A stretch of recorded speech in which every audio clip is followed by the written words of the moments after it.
So the next phase was the Hebrew Roots movement. And I started off in that, like I said, going to the church that looked more into the original meanings of the words, or what they thought the original meanings of the words were, the Greek and Hebrew, and also how the translations sometimes translated things weird, that kind of thing. They also spent time looking into the Hebrew holidays, such as Passover, Feast of Trumpets, that kind of thing. So I had times where I would step away from this kind of thing and then go back into it. And each time I went back into it, I would get further involved. I saw some things with that church that were kind of like the other church, just a bunch of nonsense. And for a while, I went to a house church, which was pretty cool. There were people I've known my whole life, so that was nice.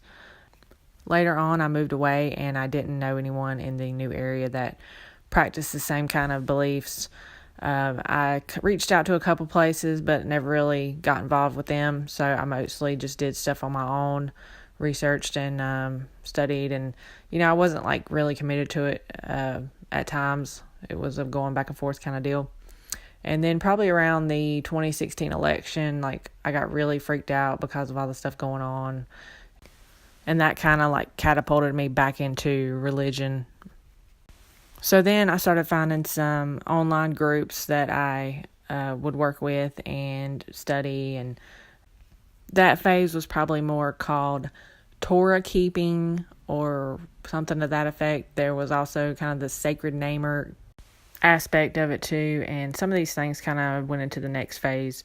It's hard to remember now where exactly one thing ended and the other began. But anyway, so in February of 2017, I was looking for a place to do the Passover meal. And I had been listening to some religious groups online and some things they were doing. And then someone pointed out something to me that totally shook everything apart.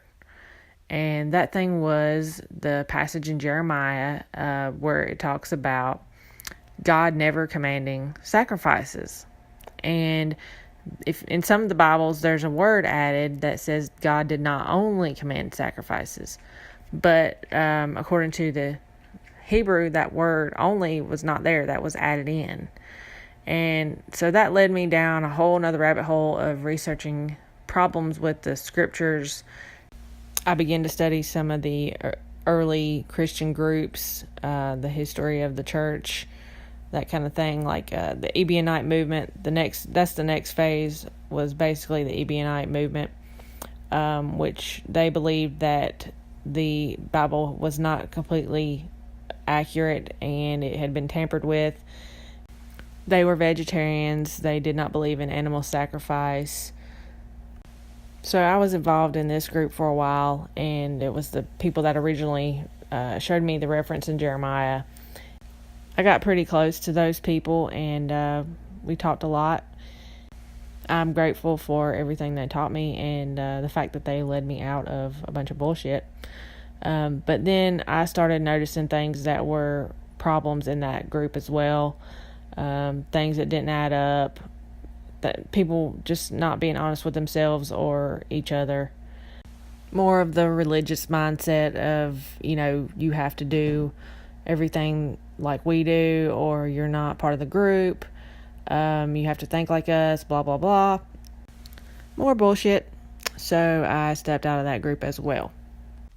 By this time, I had been researching the Hebrew holidays and found out that a lot of the Hebrew holidays are actually drawing from other cultures. And, the Hebrews were influenced by other cultures. The Bible was not created in a vacuum. Judaism did not come out of a vacuum. They were influenced by Persia, Babylon, Assyria, all kinds of places, Egypt.